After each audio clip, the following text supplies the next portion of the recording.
To all our valued Cebu Pacific guests, please be reminded that every passenger is allowed only one hand carry baggage inside the cabin.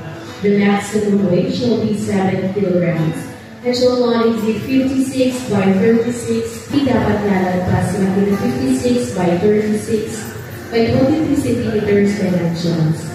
Ang mga pasaherong magdadala ng mahigit sa 3 bigat at sukat ng hand carry baggage ay kinakailangang magbayad ng baggage fee. Maraming salamat po.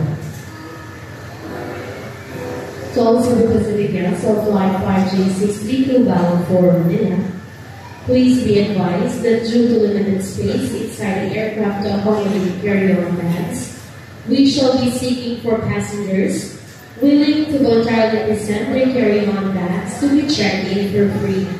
If you wish to check in your carry-on bags, you'd like to appear at boarding